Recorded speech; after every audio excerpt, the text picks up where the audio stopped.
《射雕英雄传：侠之大者》的预告片在2024年12月23日发布后，展现出难以忽视的市场号召力。短短9小时内，预告片的播放量便突破1亿次，在微博、抖音等社交媒体平台迅速占据热榜位置。截至目前，微博的预告片播放量超过1.2亿次，抖音相关视频播放量也突破1.1亿，想看人数更是在猫眼和淘票票平台双双飙升至115万人。不仅如此，这波热度还带动了肖战效应的进一步发酵。持续5年的高关注度使肖战成为该影片的流量核心，进一步为电影宣传助力。业内评论认为，肖战的粉丝群体虽是主要推动力，但影片预告本身的内容质量及演员阵容也成为关键吸引点，对于影片即将上映的期待值可谓已被拉满。预告片反响与争议。这部电影的预告片呢，不仅展示了肖战饰演的郭靖形象，还揭示了徐克导演的武侠风格，为观众提供了充足的讨论点。许多观众为预告片的剪辑和动作场面喝彩，尤其是肖战亲自演绎的降龙十八掌的动作片段，拳拳到肉的真实感让网友大呼久违的武侠精神得以回归。然而呢，预告片也引发了一些争议，其实就是为了黑而黑。比如说，肖战是最差的郭靖，连李亚鹏都比不上。这些人呢，纯粹是为了黑而黑。不管你做的再好，在他眼里，你还是有问题的。你就算把这个一个地方改了之后，他认为你还是不好。有下面他们举的例子有这么几个点啊，我来挨个进行打脸。第一个呢，就是认为特效过于浓烈，掩盖了真实感。有些黑子认为预告片中的特效运用的过于夸张，类似调料味太重，尤其在打斗场面中，大量的光效和飞线被评为像玄幻片，失去了武侠的真实感。场景布置的假感明显，被黑子形容为棚内搭景套路，缺乏自然风光的震撼效果。其实徐克导演呢，是一直以来是大胆创新著称的。他在《蜀山传》和《狄仁杰》的作品当中呢，已经有自己的特效风格，而且形成了鲜明的个人标签。这次的射雕呢，虽然说是夸张，但这种视觉表现赋予了影片更加现代化的审美。难道还是跟以前一样吗？人是原地踏步的吗？不可能的，对不对？而且在春节档竞争激烈的情况下，炫目的特效能够吸引更广泛的观众群体，尤其是年轻观众。满足市场需求的同时呢，也要为武侠注入新的活力。你不能只满足80后，你还要想办法满足00后，或者是10后、20后，对不对？人是要在不断的前进和进步的。第二点就是认为肖战的形象与郭靖差距过大。部分黑子认为肖战的外形过于白净，与原著中粗犷憨厚的郭靖形象存在明显差距。我不知道这些人是怎么看预告片的啊？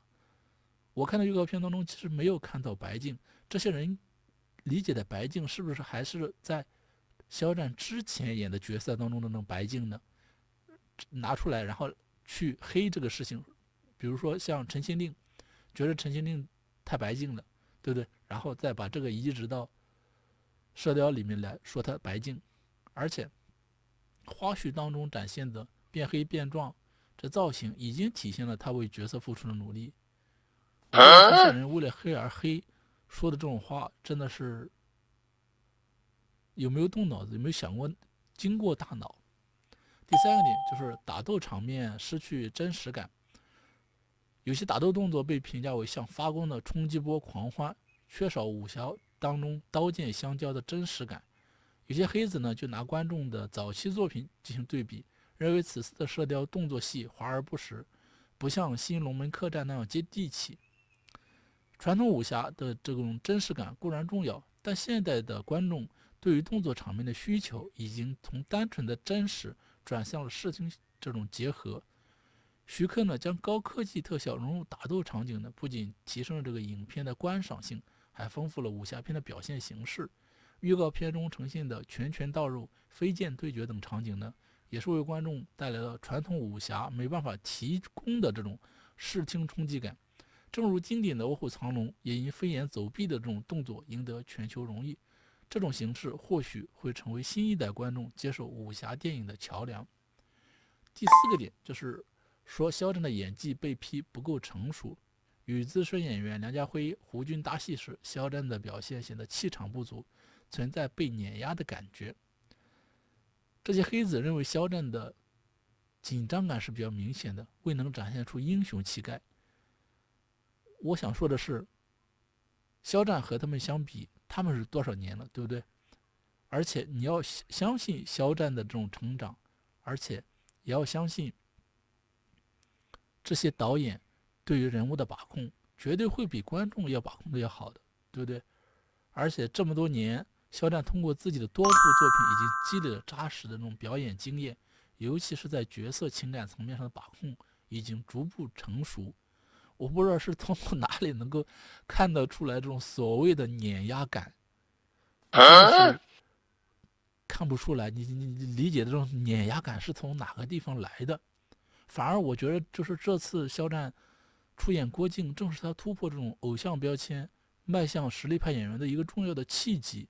因为我本身就觉得肖战的现在这种，就我也发过文字，我说我觉得肖战是成长了，可能是从一个男孩变成一个男人的这种，就是眼神坚定、硬核的这种男人的这种感觉。所以说，我就不知道这些人为了黑而黑，去表达这种内容根据是在哪里。第五个呢，就是认为设定与武侠本质的脱节，有些黑子对影片的整体方向表示担忧，认为徐克在追求效果的时候忽略了武侠的传统精神。就是我这个点，我想说一下，你这种传统精神，你是一直是拿徐克之前所做的一些作品，然后呢来去对标现在的一个作品，始终是觉得你活在过去的那种方式是好的，是满足你自己的。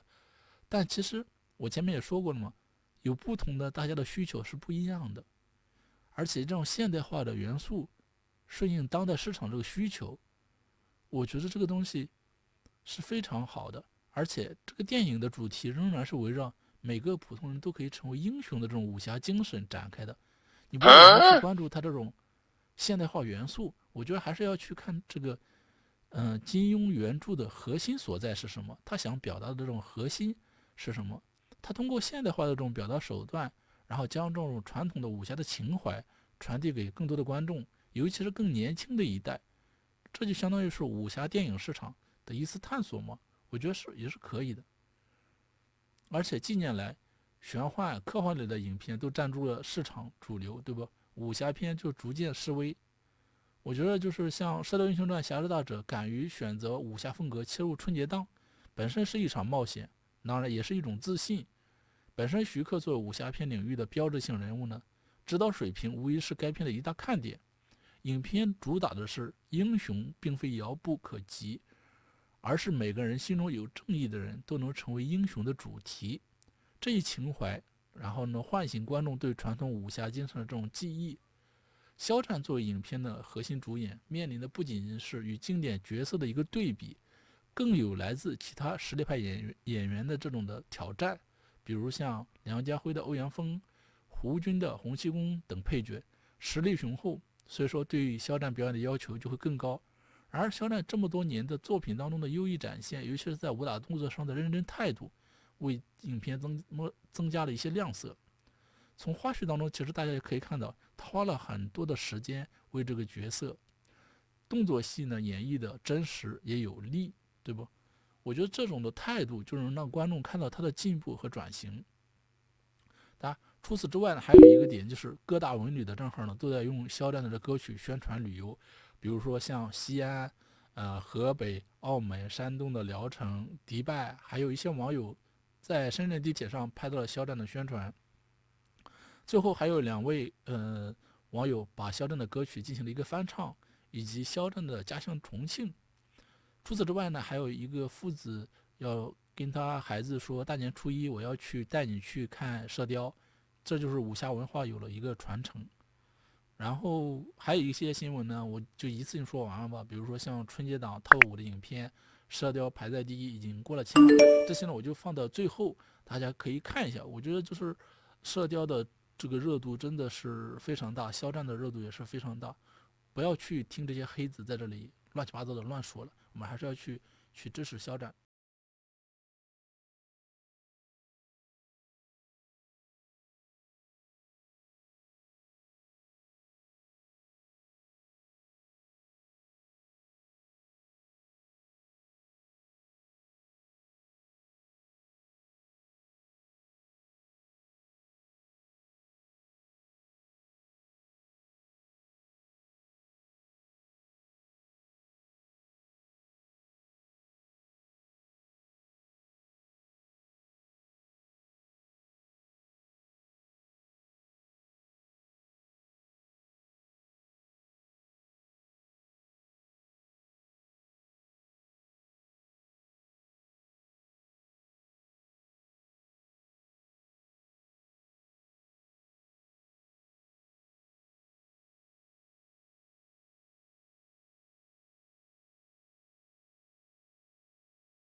去向哪里？跟时间的流动经历相依，为谁奔赴前行？就算脚下荆棘，我奉陪到底。哪里灯火绚丽，又是哪里此刻狂风暴雨？我逆着方向行，去那片的中心，就呼吸。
带着我的倔强，向着光的中央，让理解的声响推着我前往。只要一个目光，在等着我开场。前方会怎么样？不要回头望。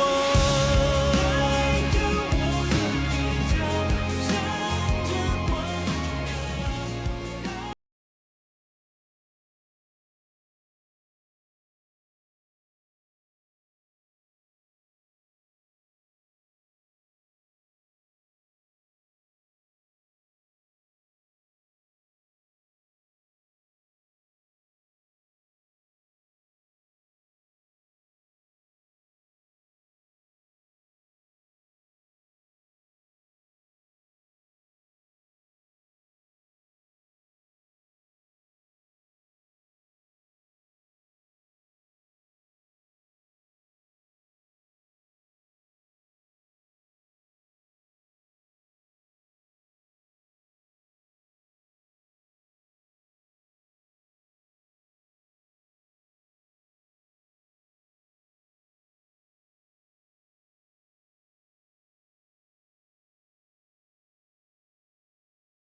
心中的灯塔永不会熄灭呀，将我的名字散在风中，再交给时间回荡。幻想那最远处的灯塔，最深邃的海洋，照亮照亮世事风马。奔向那黑暗中的灯塔，就算大雨如麻，走吧，去吧，总要回家。就这样用力活吧，实现那灯塔。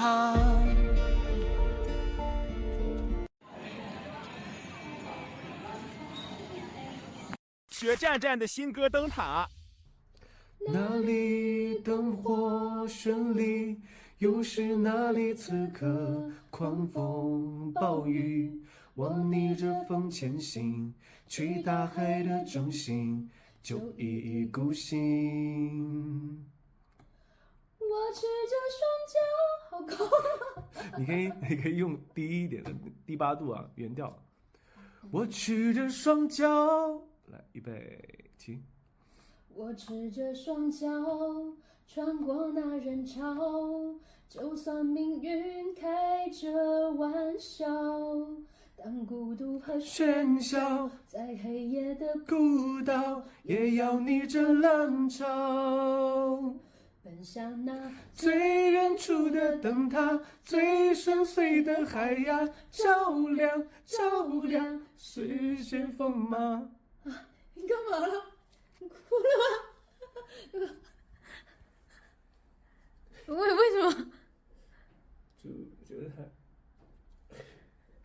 啊？为什么？共情了什么？就是觉得他。怎么是感同身受还是什么？对，这歌词写的真的很好。好吧，那我们等一下再录。